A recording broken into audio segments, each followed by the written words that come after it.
Hello everyone, I am Dr. R. Shushmita, working as Assistant Professor in the Department of Civil Engineering, G. Pillareddy Engineering College, Kurnool. Today, in this video, we briefly discuss about Introduction to Pavement Engineering, different types of pavements and its component layers.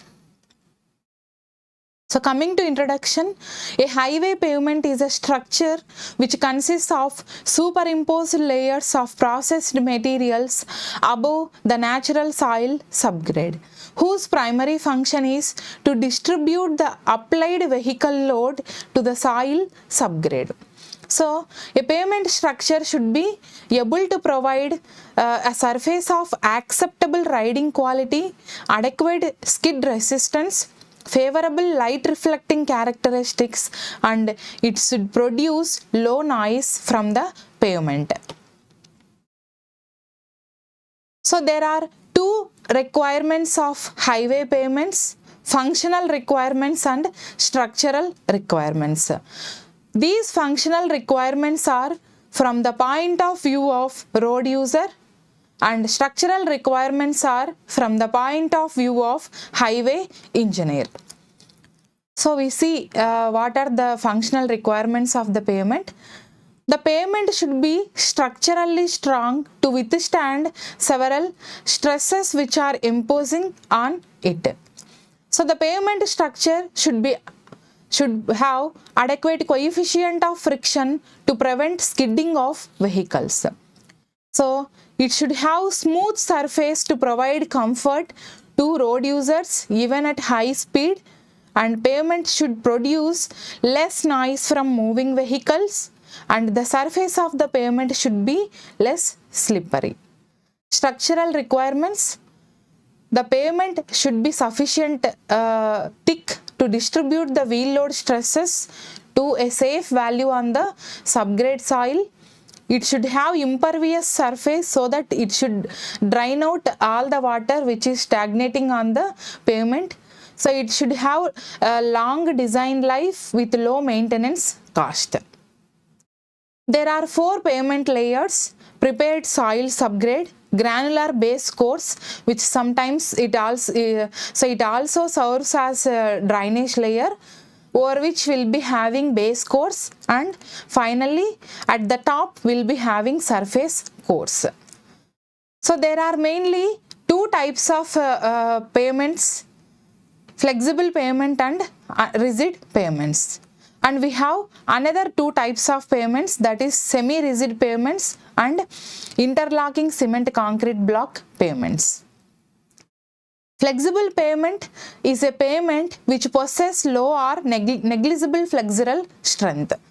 So if any of the underlying layer of the flexible pavement get any deformation or undulation, the same undulations or deformations will get transferred to the topmost layer of the flexible pavement.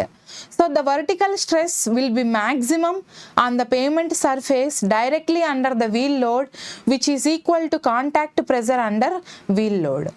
So the flexible pavement layer distributes compressive stresses to the larger area in the shape of truncated cone. The compressive stresses will be decreased at the lower layers. So the top layer of the pavement should be strong enough to withstand the highest compressive stresses. So the lower layer of the pavement have to take up only lesser magnitude of stresses so that we can use on inferior materials in the lower layers. So in case of flexible pavement, the flexible pavement will transmit wheel load stresses to the lower layers by grain to grain distribution of the load. So here you can see in this figure, the load from the wheel load is distributing to the under layers from one grain to another grain. So flexible pavement layers consist of subgrade, subbase, base course and surface course. In general, the lifespan of the flexible pavement is 15 years, but resurfacing or re-strengthening of the pavement is needed periodically. So here you can see the cross section of flexible pavement, where the subgrade can be prepared from a thickness of 150 to 300 mm, and subbase can be prepared with a thickness of 100 to 300 mm, and base course layer must be provided with a thickness of 100 to 300 mm, binder course with 50 to 100 mm, and a surface course of 25 to 50 mm. So next we have rigid pavements. Rigid pavements possess flexural strength. The rigid pavement surface are generally made up of Portland cement concrete, and therefore it is also called as CC pavement. So the plain cement concrete slab made up of specified strength characteristics are laid with or without steel reinforcement at the joint. So in case of rigid pavement, stresses are not transferred from grain to the lower layers, but the load stresses will be transferred to the underlying layers through slab action. Okay, so the rigid pavement does not get deformed to the shape of the supporting layers below. The CC pavement slab serves as good wearing surface as well as effective base course. So you can see different layers of rigid pavement: soil subgrade, drainage layer, lean cement concrete base course, and over which will be having a CC pavement slab. Okay. So next we have semi-rigid or composite type of pavement. So if bonded materials like pozzolanic concrete, lean cement concrete or soil subgrade are used in the subbase course of the pavement layer, some chemicals are used for stabilization to form a semi-rigid layer. So these bonded materials possess flexural strength and are used in the subbase or base course of the flexible pavement. So at final we have interlocking cement concrete block pavement. So it consists of a layer of cement concrete paver block of specified strength, size and shape properly laid over well compacted soil subgrade, subbase and base layers. So the gap between these paver blocks is filled with joint fillers. So you can see the comparison between flexible pavements and rigid pavements here.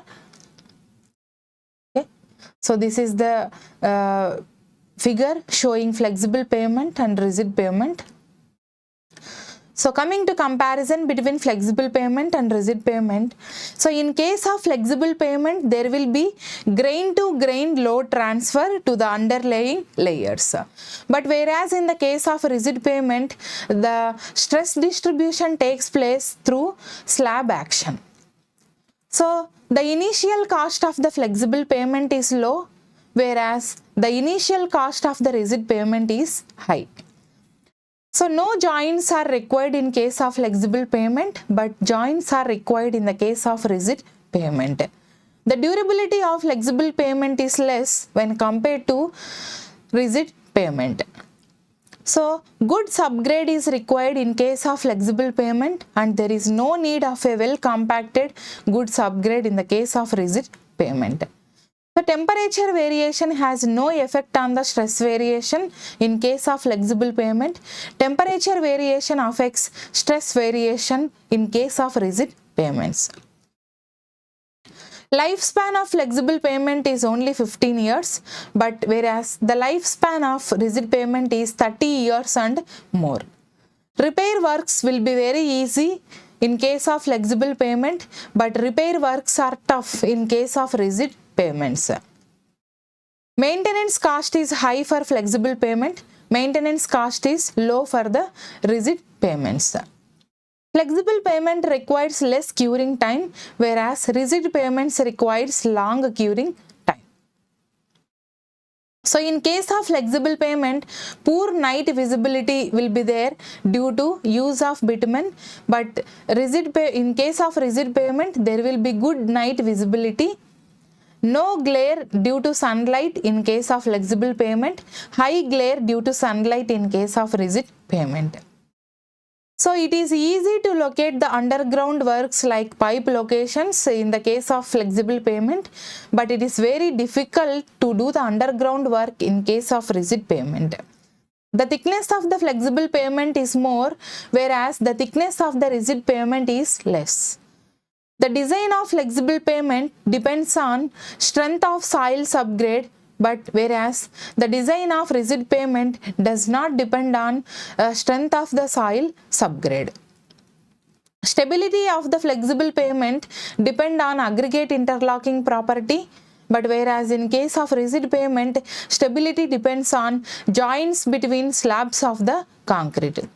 The code book which we use for the design of flexible pavement is IRC 37, whereas the code book which we use for the design of rigid pavements is IRC 58. Okay, so next we'll discuss components and functions of the flexible pavement. So we already discussed that there will be 4 layers in the flexible pavement: prepared soil subgrade, subbase, base course and bituminous binder or surface course. We will see the function of the each course in the flexible pavement. So coming to functions of soil subgrade, a soil subgrade is a layer of natural or selected soil. So it is the lowest layer of the pavement layer system which ultimately receives all the loads which are coming from the top surface. So the minimum thickness of the compacted subgrade is 500 mm on national, state highways and major arterial roads, but whereas it is 300 mm for rural roads. The strength of the soil subgrade is generally evaluated using California bearing ratio test, dynamic cone penetration test, triaxial compression test and plate bearing test. So functions of granular subbase course, which also acts as drainage layer. So its functions are, it serves as effective drainage layer. It has to sustain lower magnitude of compressive stresses than base course. So the aggregates of lower strength may be used in this layer.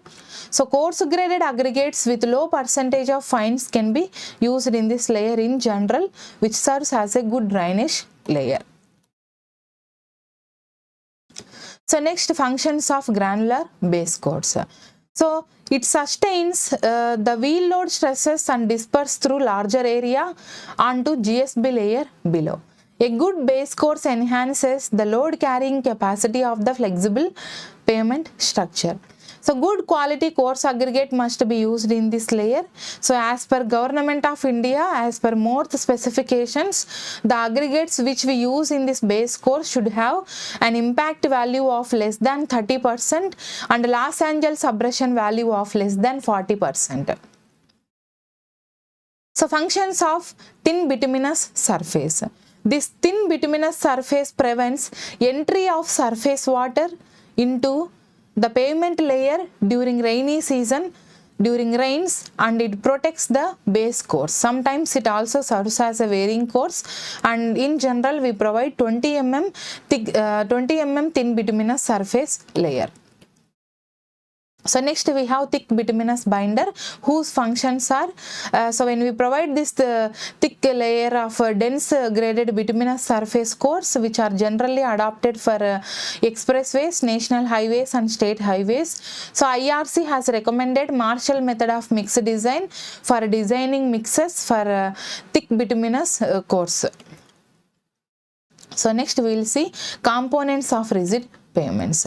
So here we have 4 layers: compacted soil subgrade at bottom or lowest, then over which we will be having granular subbase course, base course, cement concrete or PQC pavement slab. So functions of soil subgrade. So here the soil subgrade of rigid pavements also consists of natural or selected soil from identified borrow pits, fulfilling the specified requirements and well compacted in layers to the specified density and thickness. The subgrade is the lowest layer of the component of the CC pavement, which ultimately receives all the traffic loads which are coming from the surface layer. So if the subgrade yields or settle down due to inadequate compaction, different types of failures start in developing in the rigid pavements. So for the evaluation of soil subgrade for the rigid pavement design, generally we conduct plate bearing test. The load supporting capacity of the subgrade is assessed in terms of modulus of subgrade reaction. So next we have granular base course and drainage layer. This GSB layer serves as the effective drainage layer of the rigid pavement. So when this effective drainage layer is used in it, it increases the service life of the CC pavement and it improves performance of the CC pavement. So it prevents early failures of the rigid pavement and protects subgrade against frost action in frost susceptible area. So functions of PQC pavement slab. Here we use M40 cement concrete mix with minimum flexural strength of 45 kg per centimeter square, which is recommended by IRC for use in CC pavements of highways. The CC pavement slab is generally expected to withstand flexural stresses which are caused due to heavy loads as well as warping effect. So we provide in general two types of joints in case of CC pavement. So these joints are provided to relieve temperature variations in the slab. Okay, so these joints are broadly classified into longitudinal joints and transverse joints. So in transverse joints, again we have expansion joint, then contraction joints and construction joints. So we provide longitudinal joints during initial period of curing when the length or width of the slab exceeds 4.5 to 5 meters. Okay, so when the pavement width is greater than 4.5 meters, there is a need to provide a longitudinal joint. So longitudinal joints are provided between each traffic lane. So its main function is it acts as a contraction joints and it prevents development of additional shrinkage crack in the longitudinal direction.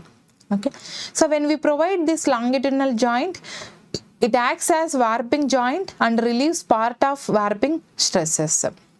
So these joints acts as lane demarcation or markings in highways with more number of lanes. So along these longitudinal joints, we provide tie bars. So when we provide these tie bars make both the slabs together in the position. So you can see here the longitudinal joint is provided along the pavement in the center and tie bars are provided across the longitudinal joint. So next we have contraction joints. So next we have transverse joints where the subcategory is contraction joint. These contraction joints are mainly provided to prevent shrinkage crack formation.